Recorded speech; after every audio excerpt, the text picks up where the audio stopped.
We are live. How you doing, Mets and overall baseball fans? It's your boy Wardy, and we're back at it with the latest pregame show here on the channel and live on Twitter, as I'll be breaking down everything that you need to know ahead of tonight's matchup between the Mets and the Tigers. The Metropolitans are coming off of a brutal opening series as they were swept by the Milwaukee Brewers, and the Tigers team, of course, is looking to have production in various ways. So we're going to get into, again, everything that you guys and gals need to know from today's matchup between the two teams. Also, the latest health updates on Tyler McGill as he has been placed on the 15-day IL. Who will replace him in the Mets rotation? That and more is what we're about to break down. But before I get into it all, I first want to shout out everyone first chiming in live and on replay. Thank you all so much for being here. People watching on YouTube, I see James Carroll, Yoshima, Carlos, a lot of great members and reoccurring viewers. Happy to have you all in here. For people watching on Twitter, make sure to hit that like, that follow, and that retweet button. Really appreciate it. But know that if you want to get in and share your thoughts on the Mets too for me to reply, I will only be answering the comments here through the YouTube chat per usual. So appreciate everyone watching on various platforms wherever you are. And like I said, we have plenty to get into in today's matchup. We're going to be first looking at the lineups, as you see, both left and right. What I like, maybe what I don't like. Then from there, we are going to get into the pitching matchups in particular, as Sean Manaea makes his Mets starting debut on the bump against a young Reese Olson there for the Tigers. And then we will cap things off by getting into my favorite picks of the day betting wise. Shout out to our amazing sponsor of the channel as always at BetUS, who has you covered with all your sports betting needs. Highly implore you all to click the link down below if you haven't already. That way you too get 125% bonus with your first 3 deposits using code JOIN, JOIN 125 for all your sports betting needs. For everyone that's doing their sports betting responsible, make sure to check them out today. As you see the line already down below, we got the Mets as the favorite today between themselves and the Tigers at -133. These odds may change ever so slightly, but they shouldn't change drastically. Right now, Mets are the money line favorite to the Tigers +123. Truthfully, if I put buys aside, I'm inclined to bet on the Tigers far more than the Mets right now, because why should you have confidence in betting on the Mets at the moment? I do not recommend anyone to bet on the Mets at the moment, given how things currently stand. Mets run line there at +160 at 1.5 to the Tigers at -180 there. And again, that might change slightly as we go on throughout the show. These lines always change. And again, we'll get into my picks of the day, all that fun stuff. But I see my man Julio, how you doing? Dirty Dancer, John, Vito, NY Flight Jets Talk. My man, how are you? Long time no see. Chris, Josh, Joshua, Jay Cara, Ryan Clifford, President, love that. Brennan Lux, Will White, all you guys and gals, happy to have you all in here. Like I said, we have a lot to get into, and you know what I like so much about doing these pregame shows, everybody, and I hope you guys and gals do too. Know that I will not be the only one hosting pregame shows this year. We're going to have awesome people taking part in the channel too and being pregame hosts, so be on the lookout for that. That'll be starting very soon, potentially as soon as this week, but I want to get the ground floor running regarding this show in particular first and foremost. So I'd love to hear everyone's initial feedback, what they've seen throughout the first couple episodes, what you like, maybe what you don't like, if there's any way that I could possibly improve in the right manner. But I just love the fact that, you know, there's no shelf life usually with pregame coverage, because as soon as the Mets game starts, not a lot of you guys are going to want to chime into the pregame coverage naturally, right? So that allows us to have this drag on a bit. So whether we go 45 minutes, whether we go an hour, it really doesn't mean all that much, because at the end of the day, for the people that are watching live now, you guys are really going to be able to hone in and take full advantage of the show as it's happening at the moment, because not long after the game's going to start, so there isn't much of a window there. And we will of course be doing our post-game coverage on the channel after the conclusion of tonight's game, win, lose, or draw, as we always do. Ryan, thank you so much for the donation. I really appreciate that. He says, hey, just want to say thank you for everything you do. Going through a hard time personally, your channel helps me out a lot as a distraction. Oh, well, I'm very happy to hear that it's been helping you. I'm so sorry to hear that things haven't been going great for you, my friend, but I'm wishing you well. I'm sending prayers your way, and I really appreciate not only the donation but your support here on the channel. You're just one of many people that I've heard come to me either in a personal manner, you know, in a way that isn't just on YouTube, whether it's offline or something, or online like this, that have told me, Wardy, you have impacted my life in more ways than you can imagine. It always takes me back to hear such a thing, truthfully, as just a schmuck that loves to talk about his Mets, but clearly I'm doing something right. So seriously, thank you so much. And again, I'm wishing you well, Ryan. Know that there are better things coming. I destroy you. And I know that's probably not your name either, considering you're just a Ryan Clifford stan like I am for the Mets, and I love to hear that too. James, happy to have you in here. Great member as always. Thank you all so much. But now let's get into what is happening, guys and gals, because you guys know I have been a heavy advocate, and I will every single day of the week. Francisco Alvarez needs to be moved up in the lineup. You want to know what Carlos Mendoza did today? He moved him up in the lineup, all the way to cleanup, which I am not opposed to whatsoever. DJ Stewart right after, I don't know if I love it, just because DJ, my bar for him is so low on what you were going to get from him. But no less, I'm very happy to see Francisco Alvarez moved up in the order today. I hope that he bats 4th or 5th every single day for the rest of the season. And anything else, I'm going to have a gripe with. And you guys and gals know I'm going to have an issue with that, because when you have arguably the best hitting catcher in Major League Baseball already, and very well might go down as the best catcher in baseball by the end of the season conclusion, and Francisco Alvarez batting 7th or anything around that area is an absolute joke. You want to have him batting 4th or 5th every single day. The power is unreal. He's locked in. He's one of the few Mets hitters locked in early this season, while guys like Brandon Nimmo and Francisco Lindor have yet to awaken themselves. So, plenty to get into here. I'm doing fantastic, Dre. Hope you're doing well. See Explosive in here too. Frankie, how you doing? Dirty Dancer. Let's see. Let Gino, everybody watching live on a replay. Bremy, Acuna, and Gilbert Vito, they will come in time, but they're not going to be rushed, and there's good reason why they're not going to be rushed. Also, for everybody that's curious, all the minor league rosters were posted today, and, AA and AAA and single A, all that awesome stuff. So if you guys are curious and want to check those out, make sure you do so at some point today. They have been released by the respective teams on their socials, all that stuff, and everything is pretty much as expected from what I saw, where players are starting the year as well. I guess one thing to make note of is Jet Williams is not starting the year in AAA. Not something that I was necessarily expecting him to for certainty, but just in case there were any people that were, under the impression that was going to happen right off the riff, that is not the case. But again, I do not think it's going to take too long for Jet to hit the bigs even. I think there's a role where Jet Williams actually is impacting the Mets this season too. So we will see. James, happy to have you in here. Great member as always, my friend. But now let's talk about side by side. And you know what? Let's start today with the Metropolitan lineup, because the vast majority of you viewers are Mets fans like me. So we'll break down the Mets lineup here. Then we'll get into the Tigers and what I like, what I don't like from both sides. And then from there, we'll get on to pitching matchups, all that stuff. But before I do, one more brief thing I have to share. And the reason why I can be a little bit more long-winded here is because, again, I know there's not much shelf life. The big news that we saw come out today, Tyler McGill has a shoulder strain, unfortunately, and he will be spending the next 15 days at minimum on the injured list. And in a transaction move, Reed Garrett, a multi-inning reliever, has been called up by the Mets. Just a guy that can help eat innings for them before they call upon potentially a Jose Buto, a Joey Lucchesi. And furthermore, there's actually belief right now that the Mets might not call up either of those gentlemen at this point in time, as Tyler McGill's rotation spot is open as things currently stand for this weekend against the Cincinnati Reds. But the Mets have re-engaged in talks with, yes, former Atlanta Brave, most recently Milwaukee Brewer, that David Stearns, of course, watched to a degree last year as he was away from the team, and that is Julio Teheran, the veteran right-hander who's kind of fallen off early in his career because he doesn't have overwhelming stuff. He doesn't have overwhelming fastball or anything like that. He's an innings eater at this point in his career. We know that. He initially signed with the Orioles this offseason, but there wasn't an issue, but the Mets were just behind the O's in acquiring him. Naturally, he got a little bit more incentivized to go to the Orioles based on the bonus they had for him there. But if he decided to opt out of his deal, the Mets would be circling right back. And that was reported at least 2 months ago regarding this. Now the Mets have re-engaged these talks with Teheran, who didn't have a terrible spring with the O's, but opted out knowing that he wasn't going to be making the roster. And now he may very well sign with the Mets as soon as today or in the coming days. So do not be shocked if Julio Teheran, the former rival during his time with the Atlanta Braves, is signed on a minor league contract and potentially gets the spot start there, at least for the first 3 or 4 innings there this weekend against the Cincinnati Reds. I know it's not the ideal situation, but for the sake of not necessarily wanting to have a guy bounce up and down right away, and also from what I read from Tim Britton of The Athletic, who does a great job on the beat for the Mets writing, he may note that the Mets cannot call up a minor leaguer that's on the active roster like a Buto or a Lucchesi unless there's a transactionary move with the injured list. The Mets did not do that today, considering Joey Fuego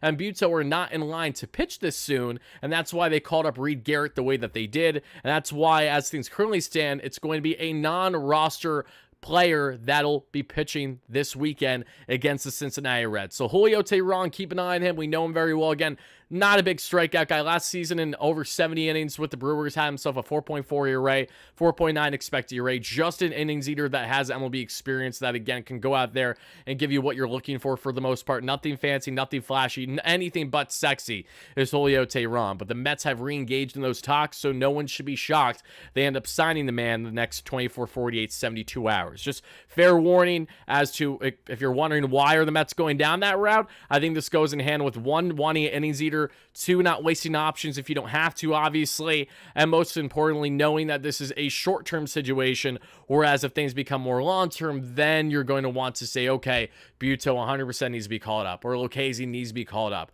The Mets want to try to eliminate the possibility of already hurting options with guys if it's only for the sake of potentially one or two starts. So we will see what happens there with Julio Teheran and the Mets. But yes, the latest updates, Tyler McGill is in fact on the injured list for the next 15 days. And yes, and okay, just to clarify, the same reason why the Mets are going to likely sign Teheran or even considering Trevor Bauer is the exact same reason why Trevor Bauer is not going to play a game for any Major League Baseball team this season at this current rate. That's the answer.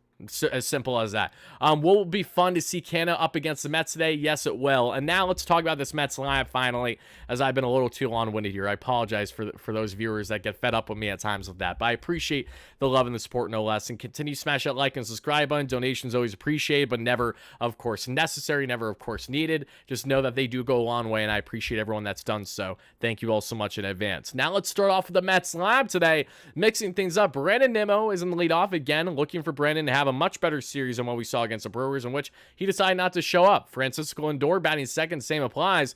Pete Alonso, again, off to a good start this season with the OPS, but hopefully we can see a little bit more in runners in scoring position situations this series. Pete Alonso to over 1,000 OPS through his first 3 games. Francisco Alvarez, same thing applies with him. Alvy has been tremendous off the rip for the Mets this season. DJ Stewart's looking to get himself established and really, grounded in this series while he has time left on the roster at the moment. Starling Marte coming off of another solid game where he went for a gapper, had himself a double, and the Mets only had themselves 1 run and their 4-1 loss yesterday on Easter Sunday. Shout out to everyone. Happy Easter to all that celebrate. He has risen, baby. But Starling Marte with over 1,000 OPS. So we got Brett the Met Beatty. Beatty, again, thanks to that pinch hit bomb 2 days ago, thanks to another hit yesterday, has just under a 900 OPS to begin the 2024 season. Harrison Bader was sub 300, and Joey Wendell making his Mets debut today as Jeff McNeil will be coming off the bench. Jeff McNeil, who looked absolutely horrendous through the first series of the Mets this year, not only on the emotional standpoint, where you actually kind of have to wonder in hindsight what things have been avoided in regards to how much of a laughingstock the Mets ended up becoming based on, in hand, the initial reaction Jeff had. Again, I think Rhys is still at fault. I hate Rhys Hoskins. You guys know how I feel about that. But we also know that Jeff is a very emotional player, and he let the emotions get to him in a way that negatively impact the team in hindsight. And because of that reason, I'm not happy about it at all whatsoever. Jeff also only has 1 hit so far this season. I believe he's at least, I think he's 1 for 10 or 1 for 11, somewhere along there to begin the season. He gets the day off from starting at least. Joey Wendell gets in there at second. And then as we take a look at the, I was going to say the Cincinnati Tigers. Nope, Cincy is this weekend, not before. We got Matt Vierling, the former Philadelphia Phillies prospect who had himself a solid year last year, all things considered, in Detroit. He's established himself now, finding a new home where he's getting everyday playing time. Andy Ibanez, I'm going to butcher this last name. I don't know why. Ibanez? I don't know why I'm having a difficult time saying that last name, because I know it's not a difficult one either. Over 1,000 OPS at second base today for Detroit. Spencer Torkelson, one of my favorite young players in Major League Baseball out of the AL. They're off to, a not terrible start so far the first couple games. Riley Green, another one again where there's plenty of potential there too in right field. Then we got Mark Hanna in left. Jake Rogers is going to be at DH today. Jake Rogers, backstop, had over 20 home runs for the Detroit Tigers last season. Gio Urshela, who the Mets did have a level of interest in this offseason, signed a more guaranteed role as you're seeing him start at third base there in the hot corner. And right below him is the former Met and Javi Baez. Javi Baez, after turning down a contract offer from the Mets a couple years ago, signed with Detroit and has went on to be one of the worst players in Major League Baseball since then. Javi will see how many pitches out of the zone he swings to, but I also won't be shocked if he ends up lighting the world on fire this series, just because a lot of former Mets have a knack in doing well against the Mets, including Canna, who I think is going to be great at taking his pitches. I also foresee Mark Canna unintentionally getting hit this series by someone, so I'm expecting that to happen. Javi Baez, again, when he's right, has a great glove and, again, a solid bat, but my goodness, my God, my gracious, since he has left the Mets, he has completely forgotten what his strike zone is. Literally, when he was with the Mets with Lindor in 2021 second half, figured out the strike zone was around a 300 hitter, 900 plus OPS, looked great. Since then, has just not been even remotely close to the same player. That's why he's batting eighth. And Carson Kelly, a catcher who fell off big time in the Arizona Diamondbacks organization after a hot start early in his career, struggled to stay healthy at times, and also just lack of consistency. Carson Kelly is now splitting time there that we see with Jake Rogers at the backstop position, and is going to be starting catching today for the young Reese Olson. And before we get into the pitching matchups, everybody, my question, everyone watching live here on YouTube and watching also on Twitter: do you like or dislike the Mets lineup today? Give me a yay or a nay. How do you feel about the Metropolitan lineup 1 through 9? Again, as follows: Brandon Nimmo leading off, Francisco Lindor in the 2-hole, Pete Alonso, Francisco Alvarez, DJ Stewart, Starling Marte, Brett Beatty, Harrison Bader, and Joey Wendell. Let me know how you guys feel about the lineup. If you're yaying it, if you're naying it, let me know down below in the chat. Thank you all so much. Ryan, thank you for the $5 donation. Again, my friend, really appreciate that. He says, when JD comes back, Alvarez goes down to 6. I don't think Mendy wants 3 right-handed batters, 3, 4, 5, which makes sense, but Mets lacking that big lefty bat. Exactly, and because of that reason, I still much rather them be in order. I still much rather be our version of Murderer's Row, even if they're all righty batters. And the reason why I say that is because the power is so untapped that I just think you're foolish to consider Alvarez in anything under the 5th spot of this lineup, and I'm going to continue to stand by that for a while. I really am. Let's see. Thank you for the donation, though. I appreciate that a lot, my friend. Let's see here. Screw what the rest of the league thinks. We want Bauer. I promise you the league doesn't want him, and at the end of the day, that is where you're going to have a problem. No matter on how much you want him or not, I'm just telling you it isn't going to happen. And I'm going to continue to say that until it gets through people's skulls that it just isn't going to happen. For people that want him, okay, that's fine. Whatever your opinions are, but just know it won't happen right now, at least in the Mets organization. Not a chance in hell. I'm willing to bet some significant dollars that Trevor Bauer will never play a game in a Metropolitan uniform for the remainder of his playing career. 100%. Let's see, Kevin, how you doing? Let's see, we got a bunch of yays. Wow, actually a lot more yays than I was initially expecting in the chat right now. I was expecting a healthy mix of yays and nays, but I think a lot of you guys are happy to see the Alvarez moved up in the lineup 1. DJ Stewart batting 5th. It's like, okay, he's a lefty bat, provides power. Let's see what he has. He was underwhelming all spring to start the year. But again, I'm also not the type that wants to put too much stock into spring training in all these situations too. So I will bear that in mind. Of course, he hasn't looked good so far this season when he's been out there, but it was in pinch hitting roles too, and he was facing 100 plus from Uribe. It's not an easy thing to do. I understand that. I do. Let's see here what you got for me. Kevin, great member. How you doing, you beauty? Why would you want McNeil to start? That guy's horrible. Full power will be pop up to right field, says Alex, okay? The Mets will fire Mendoza prior to All-Star break. April Fools. Tim, you got me for a second. They should really think about calling up Acuna to play second base soon. I assure you the Mets are not going to rush any of their young players, and they have a proper structure in place for all of them when they intend on calling them up to a degree. There would be no point. Trust me when I say if the Mets rush up Luisano Acuna right now, he would be free swinging in a way you do not want to see. He will struggle mightily catching up to MLB caliber pitching right now. It'll not be as fun of a watch as you're initially thinking it's going to be. So just bear that in mind as we're already calling for the kids to be called up because we got swept. I'm all for juice and having those young lightning rods in the lineup, but I also want it with the proper context and without them being rushed. JDM can be with the Mets as soon as April 7th, everybody. That is the earliest he can be with the Mets because that would have been 10 days there in Port St. Lucie, in which JDM is, barring changes right now, is not going to even be in AAA with the Mets. As things currently stand, he's just continuing to get ramped up in Port St. Lucie. He's seen live pitching over there and just getting acclimated for his inevitable Mets debut, hopefully a week from now. But we'll soon find out on the JDM front. We will get updates as the week goes on, I'm sure. But as things currently stand, again, he will not be with the Mets until earliest April 7th this season. Let's see. Hey, man, big Mets fan from Brazil. Love to hear that. That's awesome. I'll be there to see a game against the Royals. Happy to hear that, Renan. Awesome. Hope you have a fantastic time, my friend. I know that Royals series is coming up. It's not terribly far from now, right? So hope you have a great time, and I love hearing Brazilian Mets fans. That's the sickest thing ever. Troy, I just hope we get young guys. I agree.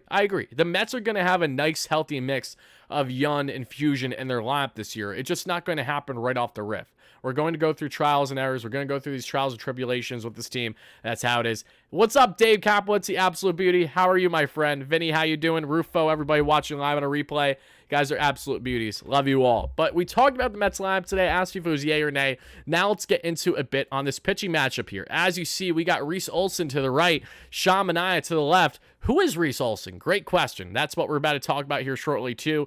But let's start with the big man, the southpaw, the man that went from Aquaman to Clark Kent this spring, and Sean Manaea. Sean coming off of a very respectable spring outing that we saw.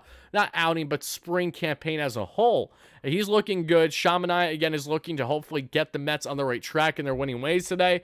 I understand that that might be a tall task for a man that we shouldn't rely too heavily on to be the guy for us, especially in the rotation. But Sean Manaea, who, again, is working with a nice little slider. He's got, the nice little split. There's new pitches and mixes in his game, especially that sweeper, where you're excited to see where that can be a lefty on lefty situation as well. So Sean Manaea, again, is looking. I'm hoping for Sean Manaea today.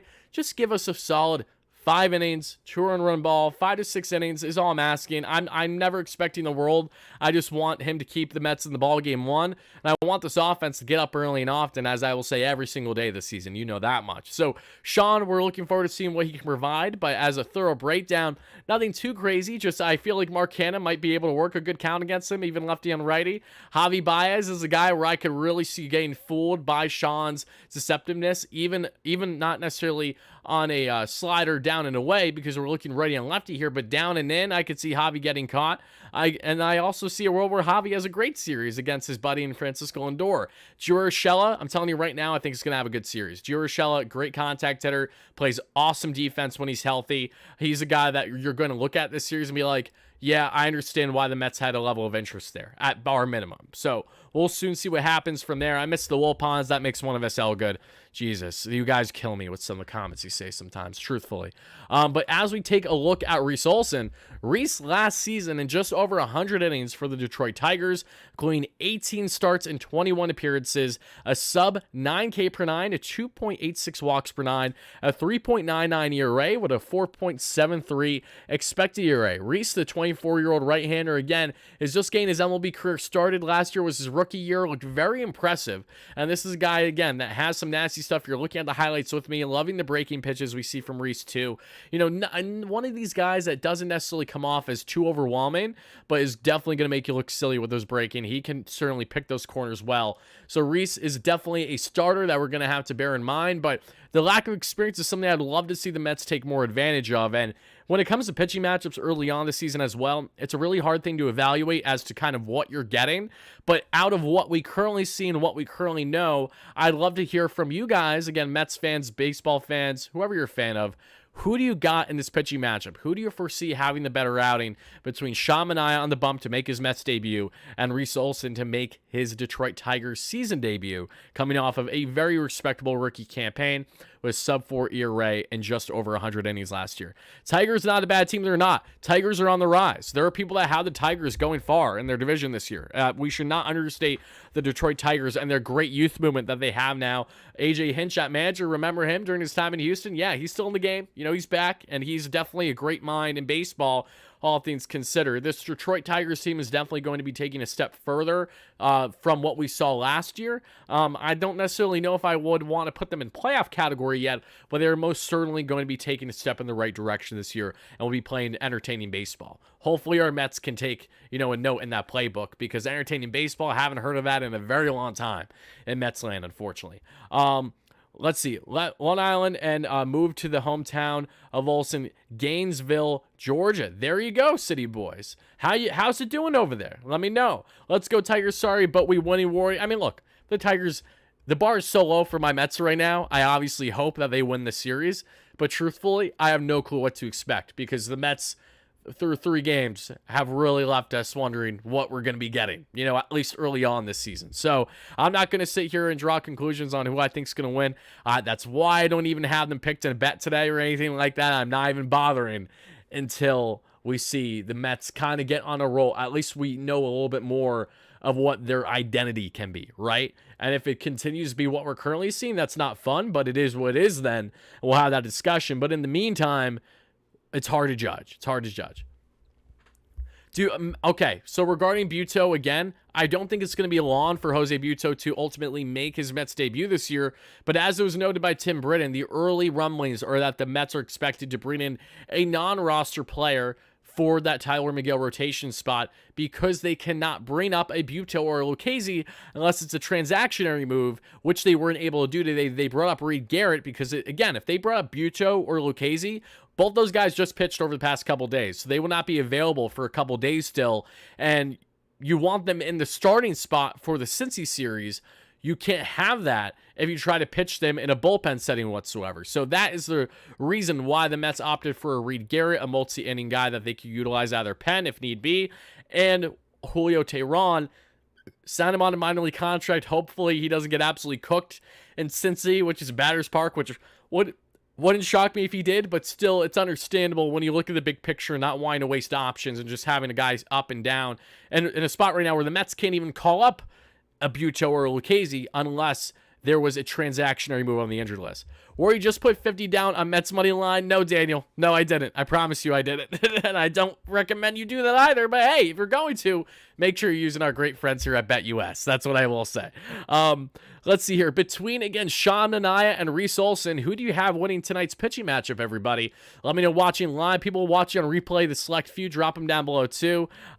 Let's see. Watch a lose today wouldn't shock me.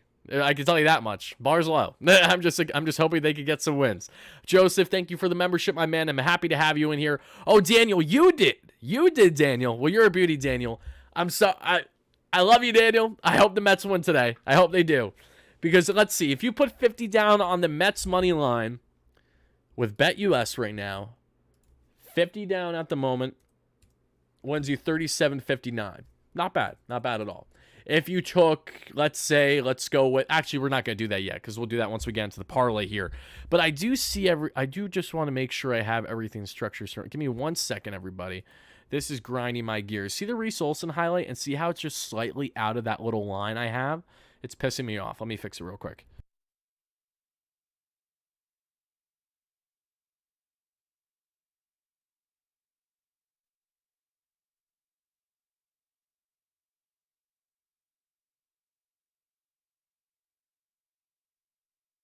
Okay, now I fixed it. Awesome. Okay, we talked about the lineups. We've talked about Tyler McGill down, Julio Teheran feeling almost as an inevitable signing that may happen in the near future. If it does, we'll either do a video or a quick stream recapping the move and what it means for the Mets. But ratings on the wall, we already know that if you've been watching the stream at this point. Now, before we get into my picks of the day, is now part of every sports YouTuber's content. Yes, it is. That is correct. It is for many people because thankfully we have some tremendous sponsors here on the channel. Without them, we're not able to keep things running the way that we are. And as a sports gambler myself, one that does it certainly responsibly and understands the game and what we're getting ourselves involved in, I have no problem. And that's why I tell every single person, I am not someone here to advocate and drill down your throat that you should be sports betting. What I'm saying is if you're a sports bettor, if you can comfortably sports bet, if you know what you're doing, if you can control yourself, again, like anything else in life, doing it in moderation, making smart decisions, if you win big, don't flip it right away and try to win big again because the odds of that happening, especially in, say, a 2 or 3 pick parlay, are very slim. I do not suggest you do that. But if you're going to go about your sports betting a certain way like me, then make sure you check out my great friends here at BetUS. As we get into today's, my personal favorite picks of the day are as follows, everybody. You guys know I'm on the Baltimore Orioles hype train like never before. I love this team to death. They are, in my opinion, going to be the Atlanta Braves there of the AL East. They have such a great structure of youth, and they have an awesome new owner now that's willing to spend. They got a lot of great things going there in Baltimore, and that is why I have the Baltimore Orioles money line today as they're facing off against the Kansas City Royals team led by Bobby Witt Jr., who might just be the best shortstop by the season's end because he is that damn good. I love the O's here regardless, though. They are currently at right around -150 to -155 odds on the money line. Pair that with the Red Sox money line today. The Red Red Sox are matching up against the Oakland A's today. Red Sox, of course, are coming off of a solid series there against the Mariners. I've been loving the early resurgence of Tyler O'Neill, and truthfully, the pitching staff with the Red Sox early on is looking very sharp. Happy to see that too. I'm taking the Red Sox there naturally. They're currently at minus 145 odds. That changed already, so if you get in on the action today too and you want to do a 3-pick parlay like myself, Red Sox odds just got better than what they were when I initially made the graphic. Was initially 145. We're currently standing at 148. Now we're currently standing at 145. We look at Rays run line. Why do I like the Rays run line today? BetUS is making his Tampa Bay Rays debut, baby. And even against the reigning World Series champs and the Texas Rangers, I love the Tampa Bay Rays at minimum keeping this game close today, which is why I have their run line. So what this means is, again, all the Tampa Bay Rays need to do today, and actually scrap that entirely. Scrap the Rays run line. That's on me. I thought today the Rays run line, they were not the favorites, but they actually are. I thought they were plus 1.5, not minus 1.5. So scratch that. That might hit, but I thought that was going to be plus 1.5. So no, I'm going to switch then. If that's the case, you could take that if you want. Even, whether it's that Tampa Bay Rays money line, minus 120 is fine too. I think BetUS is going to look great today against this Texas Rangers team. I'm excited to see how he does. But that game is a little bit more of a toss-up than I thought, given those odds that I'm currently seeing. So if you want to scratch the Rays one entirely, that's fine. Orioles, Red Sox is what I like the most today between the three that I'm seeing at the moment. And then my favorite pick of the day, again, is Baltimore Orioles money line right now as a matchup against the Kansas City Royals. They just switched already to minus 165. Huge jump that just happened, everybody. And that's likely going to change again today as they have a 6:35 p.m. start. So if you guys haven't gotten in on the action already, highly implore you all to do so. Make sure you're betting safe, securely, and responsibly by checking out our great sponsor with a 125% bonus for your first 3 deposits down below. Clicking the link. We've been having a lot of fun so far with it this season. We'll be coming at you with these picks and props of the day every single pregame show that we do this year, and then we'll break them down to a degree in our postgame shows and the times where all the answers were there regarding the game outcomes. Sometimes that won't be the case because games still have to be played, but in the case of today especially, I'm pretty sure all will be, actually no, I'm wrong, they won't all be done because the Oakland game today is in Oakland, isn't it? Yep, it's in Oakland. 9:40 p.m. start. So hopefully they'll hit. We'll see how that goes. I do see a donation here from 1200. Thank you so much. He says 0162 is still on the table. It is still on the table. That's true. It's unfortunate for you though, my man, because it's going to be broken today. That's what I'm feeling. That is what I'm feeling. Appreciate the support as always though. Acuna isn't ready, Maddie. Maybe August, September. Yeah, again, maybe 100%. There will be no good of the Mets coming out of by trying to rush up young talent. We want these guys for the long haul, right? We rush them up right now just because you're freaking out over one series is exactly why we sit and do what we do versus the guys running ship doing what they do. Sleepy Dave, I'm sorry, but again, the guy adopted the roster first and foremost, okay? Anyone that's passing judgment on David Stearns, even this early on, just you are the reactionary fans to the point where it's beyond toxic. And I get it. I've been a toxic fan plenty of times too. I know the feeling, but you know who you are. Going to open a BetUS account and use Reese Hoskins as my BetUS username. Yuki, whatever you got to do is fine by me. As long as they allow it, I can give a rat's at. You can have Reese Hoskins be your username all you want. That's fine. And then you'll see Reese Hoskins wins his parlay 10 to 100. What? Shout out to you. Let's see. Everyone ever see Family Guy pick on the Mets? Yes. We've all seen the clip of Stewie at the game and if you know, he's sitting there. The game starts. And the season's over, and you just see him slam his Mets hat. That is us every single season. It really is. That's hilarious. What am I thinking of Philly money line versus Cincy? Good. So the reason why I didn't put that as a pick today is because I'm really conflicted on the Cincinnati Reds-Phillies matchup today. And actually, I'm glad that you brought that up. Appreciate that, Daniel, especially because I know that you're actively betting and taking part in this. And anyone that, again, is supporting the channel by taking part in BetUS, thank you all so much. It really does help, and that's what keeps things afloat here. But as we look at the matchup between the Phillies and the Reds today, we got Abbott on the mound against Sanchez. Okay, so this is an interesting one. Again, you got Andrew Abbott, who last season for the Cincinnati Reds, a 3.87 ERA in 21 starts, the rookie. Another young arm that is exciting, facing off against a southpaw in Sanchez for the Phillies, who last season with them had a 3.44 ERA in 19 games and 18 starts. This is a tough one. This is actually a really difficult one because they match up yearly similar, which is hilarious. And this is a game where I could see a lot of offense too. This is a Phillies team where if you look at the big boppers in their lineup, you have to wonder. I don't know what the splits are currently for like guys like Schwarber, Harper throughout the past calendar year plus, and lefty and lefty especially. But you look at the Reds; they have so much exciting young talent. I naturally want to favor the Phillies here only because, again, they're home. Phillies ballpark being home does make a difference for them for sure. But this is a Reds team that is young and exciting. So that, in my opinion, is as close to a coin flip as you can look for. And it's funny how the games we've talked about so far this year, games that have looked like a lock, have one completely different. And that's why baseball is so great, because even when you think you have things right, you never know, because it's always a toss-up, especially early on in the season where teams have yet to establish themselves whatsoever. Like, we have no clue right now exactly how the Mets are going to look throughout the entirety of the season. Same way we have no clue how the Reds are going to look, the Phillies are going to look, the Rays are going to look, etc. But yeah, I'm sorry. I'd probably just go, I'm a coin flip on that one. I can't give you a distinct answer right now, unfortunately. Will I have streams up during games like you did last year? I will up during game. Oh, I get what you're saying. So how this is going to work out good, because I'm trying to troubleshoot at the moment.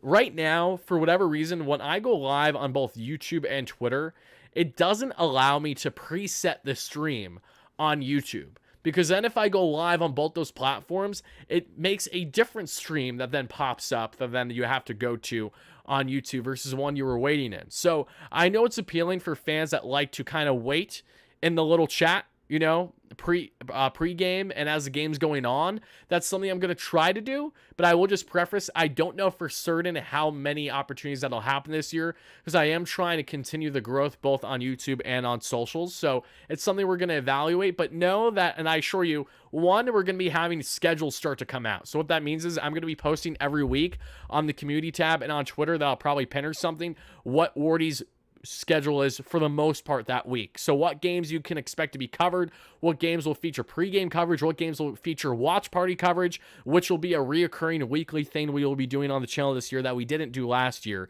nearly as much. We literally only did like 1 or 2 watch parties last year. So I want to pick those up again with fellow guests that aren't just myself that'll be hosting the segments too, which is exciting. But yes, to answer your question, that'll kind of be a fluent situation that goes week by week.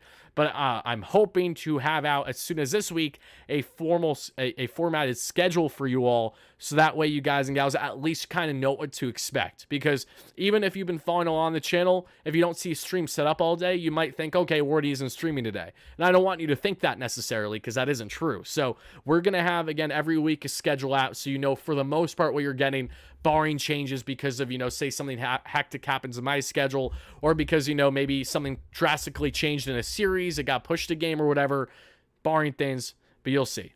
Let's see. When am I leaving you? What do you mean by that, Matt? When am I done with the show today? We're not leaving yet. We're gonna stretch this thing. We're probably gonna go an hour show today, as I've been trying to aim for the pregame coverage. So we'll talk more about the Mets lineup here shortly, and a lot of fun stuff. But before I do want to address a donation from Forever Ron that says 24 is a get by year. We start our new era next season. I agree. I agree in the grand scheme of things. I do not foresee the Mets winning the World Series this year. Let's put it that way. Not to say that I suggest that they're going to win it all next year, but yes, expectations are different for a reason. I guess that is the one thing that makes going about some of these games a little bit easier, but what is not easy is watching uninspired baseball. And that's at the core what needs to change with this Mets team this season. Hopefully we see exactly that. We see right now over 400 over 400 viewers right now on Twitter. We got over 200 here on YouTube. Happy to have you all for watching live and chiming in. People watching on replay. Let's see here too. You like chatting with people during the games? Yep, I know. And we're gonna get the Discord up and running again this year too, everybody. It's something that I really haven't done a whole lot with to this point. I know we got multiple hundred members thanks to you amazing followers here. We're gonna get the Discord running this year too. I just want to really build the community as much as I possibly can. Especially because this year, now more than what you've seen in recent years, as we get to the summer, I'm not going to be as readily available in certain situations as I used to be. So that is where having the community built and having you guys being able to interact with you off air is going to be a lot of fun, and the content will stay consistent as we always do. Yes, I know I need to update this Discord link. Thank you, James. That's why I was just touching on that. Am I for Julio Teheran? Truthfully, I don't care. I'm in favor of as many arms as possible. That's how I feel about it. I think, let me put it this way. Understanding the context of the circumstance as to why they're pursuing him is why I'm fine with it, right? This is not a guy that I expect to be the Mets' fifth starter every day in the rotation. I don't even foresee Julio Teheran to be more than a guy that would eat a couple starts and eat some innings for the Mets. Beyond that, really not all that much. And this is a Julio Teheran who's anything but overwhelming with his stuff too. That's why he's been a journeyman in the league since he's left the Atlanta Braves. And is also a guy that, while he can still get MLB outs at a solid rate, again, over 70 innings last year for the Brewers, he's just a guy you need to be very selective at how you utilize him.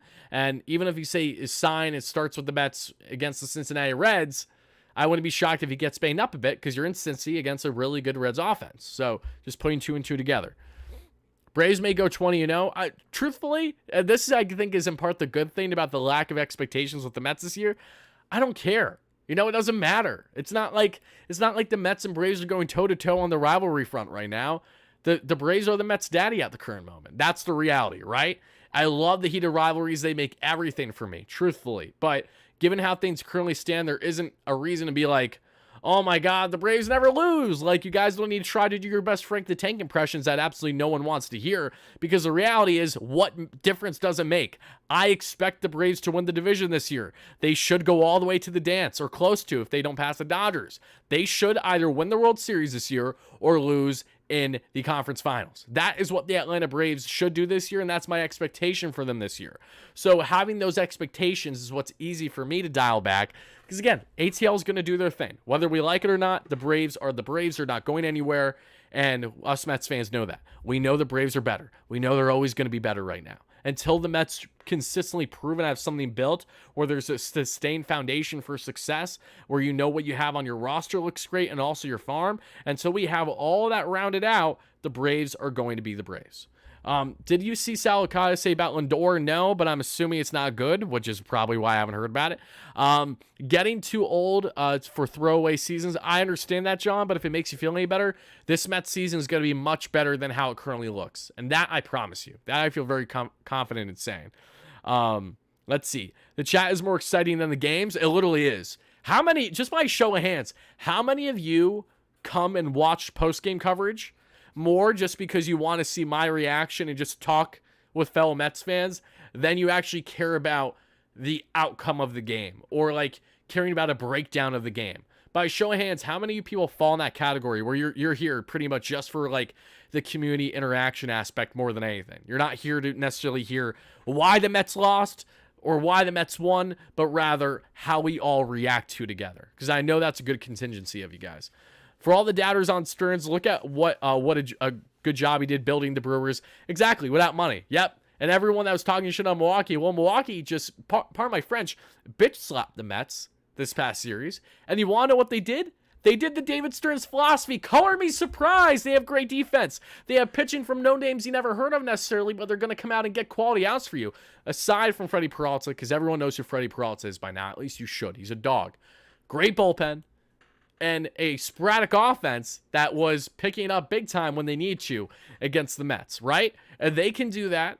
That's what David Stearns has worked on his entire career, is that kind of formula and philosophy. And now he's trying to build that here in Queens along with a massive payroll, right? That's what the difference is going to be. And you do have to wonder how different things would be if David Stearns was the Mets Pobo as soon as Steve Cohen became president. Everything's different if that's a discussion, right? So many moves are different. And the organization would be in a much better spot than kind of being still behind a little bit because of the initial hires that they made throughout the first couple of years, and still trying to get a foundation with their analytics program and their pitching, their farm, their pitching lab, as they like to call it, has changed significantly over the past 2.5 years. David Stearns will not be allowed that amount of time, and why? I promise you David Stearns is not going to be having a short leash. David Stearns will be the Mets president for at minimum the next 3 years.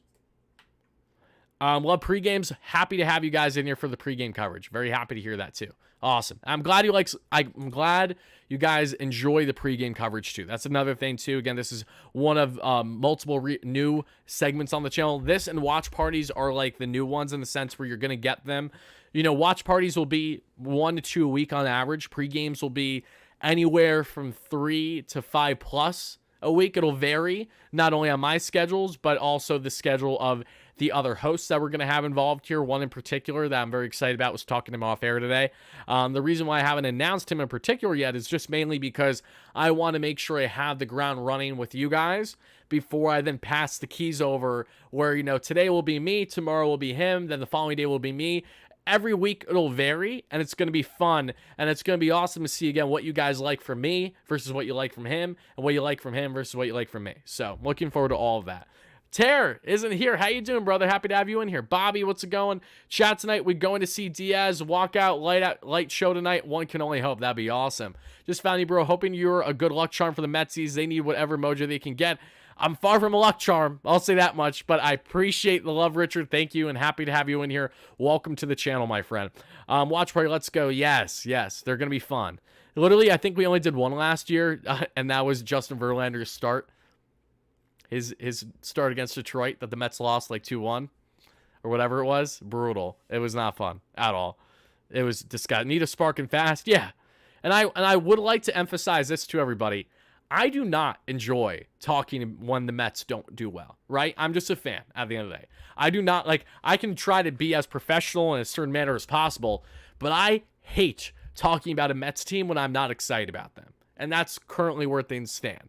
So just know that the grind never stops here. 1, 2, win, lose, or draw, we are going to be here. And 3, once things get going, once this Mets team finally starts to show us excitement on a consistent basis for more than just 24 to 48 hours, where we actually get a week's worth of exciting Mets baseball, or even better yet, a month's worth of overall exciting Mets baseball, you're going to see the 2022 Wardy back. You're going to see the raw excitement. When I emphasize 2022 Wardy, I'm saying when things were going right that season, right? That's the only true highlight I've had in regular season coverage since beginning the channel and starting the 2021 season, right? There's been very little success the Mets have had throughout this time, but when they have had success, it is an absolute vibe here on the channel. You guys go effing bananas. We're popping bottles like we won the World Series after just winning 3 or 4 against Philly, whatever it may be. We are unhinged. We don't hold anything back. And as always, everything I dish when it comes to excitement and even talking shit on opposing fan bases,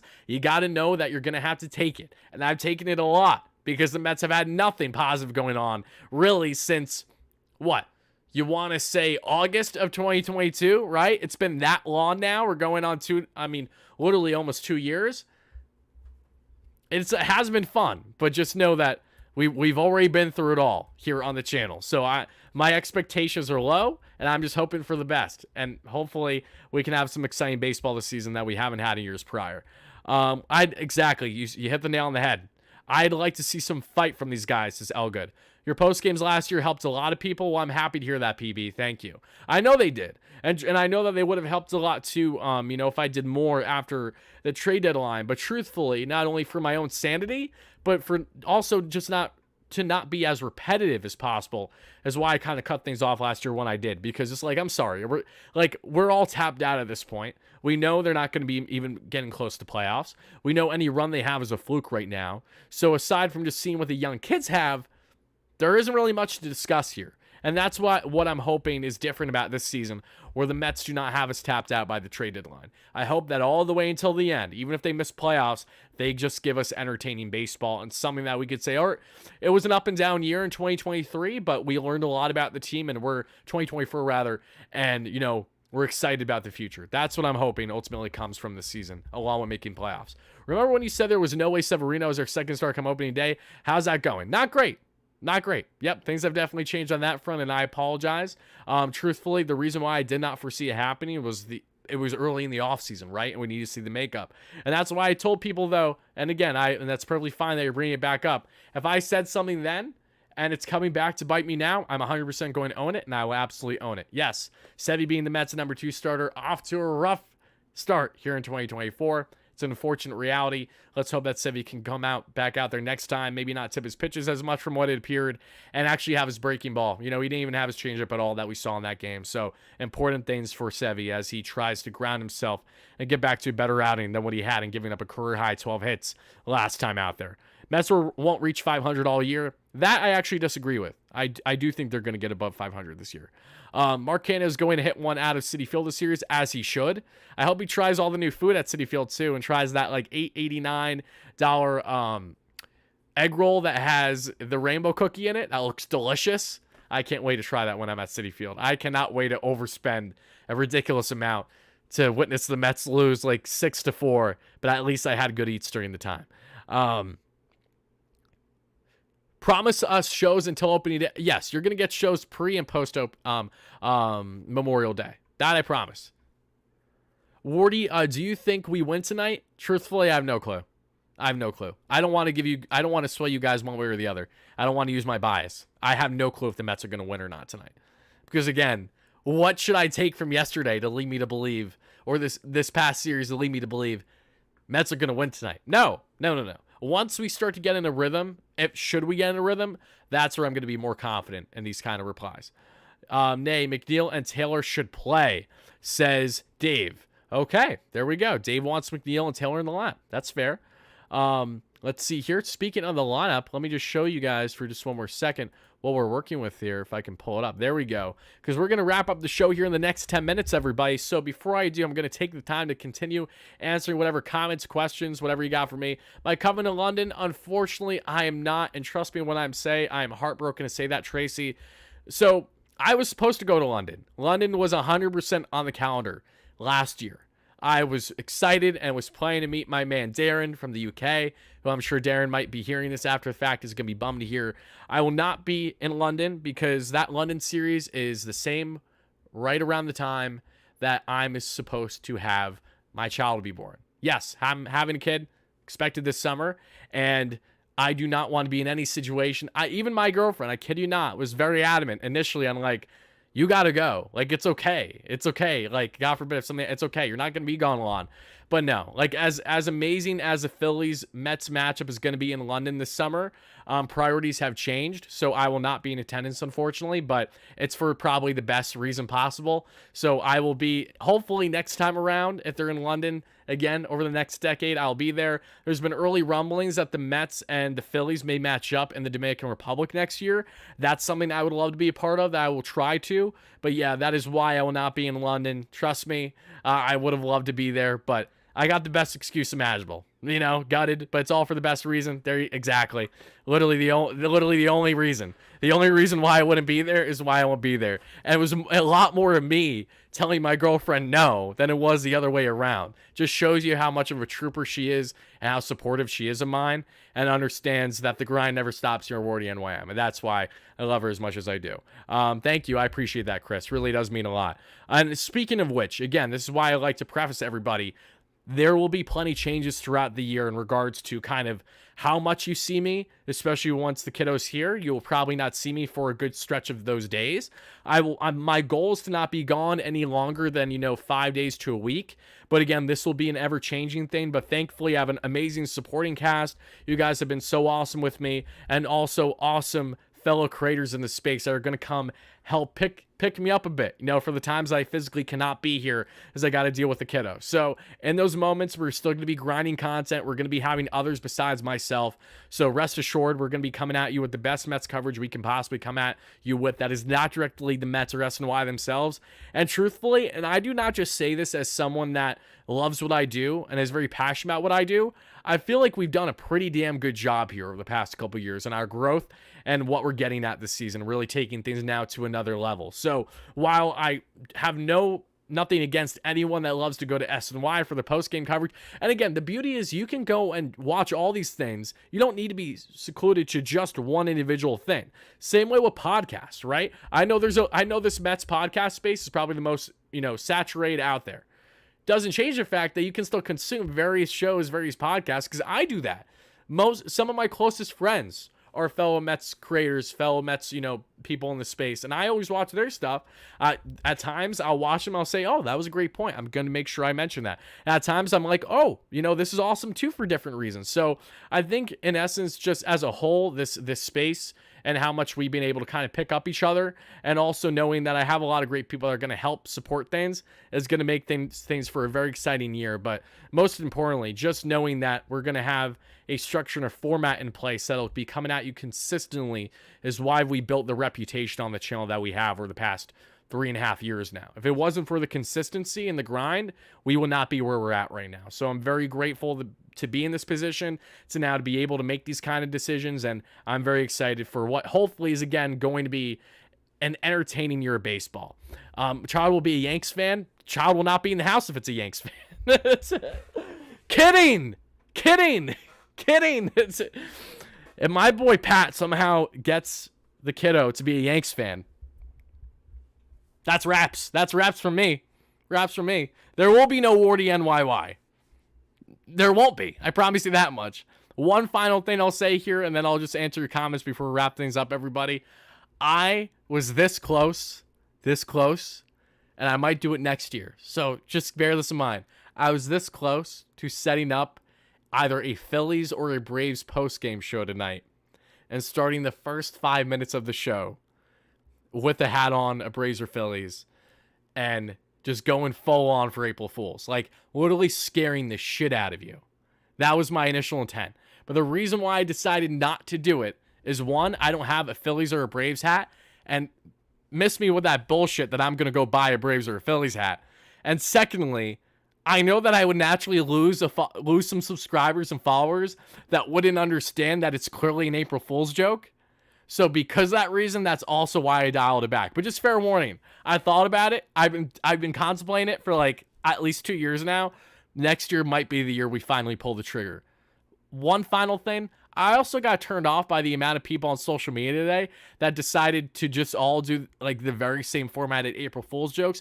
Breaking news! Blank and blank has signed here. Breaking news! This guy has been traded here. You know, it would be a lot better if you guys could show some originality. It was like copy pasta on Twitter today. I saw like breaking news, Trevor Bauer signs with the Mets. Yeah, miss me with that bullshit. I promise you I will hear about that far before I see anyone tweet about it in the manner in which it was. I was like, not a chance in hell. I saw a lot of other tweets like that too that weren't even Mets centered today, and it was ridiculous. So yeah, you guys played out April Fools a little too much for my liking today too.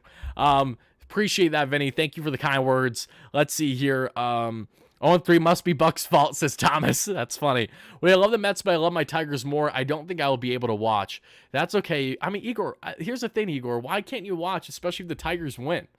Like that's what I get. If you're a fan of both teams, why can't you watch? This makes no sense to me. And Tracy, yes, she is, and I appreciate that as well. Also, I asked the girlfriend today, are the Mets going to win? She said no. I said, what's the final score going to be? 5-3 Tigers is what she said. So I'm hoping that's a jinx, right? Hopefully we're getting some reverse psychology there. But if the Mets lose 5-3 today, you know who to blame. And by all means, bring your pitchforks. Let's go straight unhinged out of a Simpsons scene, which she loves the Simpsons too. Whatever you got to do, be prepared. 5-3 Mets lost tonight. We can all boo that woman that is my girlfriend. It's April Fools. The Mets will win. You never know. You never know. I appreciate the donation. Thank you, Yoshima. You're absolute beauty. But we're going to get out of here in the next minute or two. Breaking news, Steven Strasburg traded the Mets. Yeah. He's going to start throwing with his left arm because we know that thoracic outlet syndrome completely cooked his career, unfortunately, similar to our man, the Dark Knight, and Matt Harvey. Hey, Wardy, keep doing what you're doing, young man. Won't you turn 20? Let's see. 23 years this year? No, I turned 24 this year, my friend. Yes, 24 later this summer. Crazy. And I know a lot of you guys think I'm either older than I am or around the same. I usually get older more than anything, which I appreciate. It's a compliment. But once you meet me, it's going to, like in spring training, I forget the gentleman's name. You got Giraffe Neck Mark with me cracking up is like so big. A follower of mine comes up and he's like, I know you. You're Wardy. I'm like, yes. It's like, you're smaller than I thought you'd be. And I was just like dying laughing because I'm like, this is why I emphasize like that I'm short, guys. Like, I'm a short schmuck. I say it almost every show. So that way you are prepared, right? You are prepared to see a short me, because it's deceptive when you're on camera and everything. It's like, waist down baby legs. Like, that's literally how it feels. But that interaction literally cracked my ass up, especially because, like, it got Mark. Like, Mark wasn't expecting to hear that, and he was just like, that's just the funniest thing. So, yes, you guys can read it and weep. You're going to see more of that when I'm at Citi Field this year, too, I'm sure. The other Mets shows are too homer to watch. I wouldn't necessarily say, it depends on what show you're watching. But again, to each their own. I have respect for everybody in the game, and they know that for the most part. There are some people that I have a lack of respect for just because they operate in a way where it's hard for me to really hop on that wave. Again, to each their own, but there's some out there that I'm left head scratching a bit. But a lot of great people in this space aside from me, and it's awesome to work with them and have them a part of this community too that we built here. Juan Diaz said it, brother. Great member. As always, short canes for the win. Am I right? Tower, if it's a boy, Michael. If a girl, Michaela, after 30. If you know what I mean. That's true. That's true. So we have the results and everything. I'm going to probably leave it until either once they're here or close to, because I'm interested to see what the reaction will be from my followers on it all. And I will leave it at that. So I'm excited. Short people got no reason to live. Elgood. What? Elgood, you're killing me. You're literally trying to kill me. That's not nice. That's not nice. Like, what are we saying here? Nonsense. Wardy, how many runs against Manai today? I'm feeling a solid 2-3. Solid 2-3. Hopefully no more. But everybody, that's going to do it for the live show. We hit the hour mark. The Metropolitans play baseball shortly, so I'm going to go get situated and ready for this ball game. I hope you all do too. Thank you all so much for watching. Love doing these pregame segments. I'm looking forward to doing more. So make sure you hit that like and subscribe button on your way out. If you're watching replay briefly, appreciate that too. But yes, we'll be back live here after the game's conclusion. We'll be back live again tomorrow, doing the same thing we did today, the following day, the same thing we did that day, the following day after that, same thing we did that day. Thursday's an off day, so I think Bridging the Gap podcast latest episode needs to come back. A lot of things going on in Mets and Yanks land. A lot of controversies went on with my boy Pat since then. We got a lot of catching up to do. That'll probably happen Thursday. Content Friday. Weekend, question mark. Till then, have a great rest of your night, day, evening, whenever you're watching this. Love you guys all to death. Thank you for the appreciation, Michael. Always means a lot. Talk to you guys.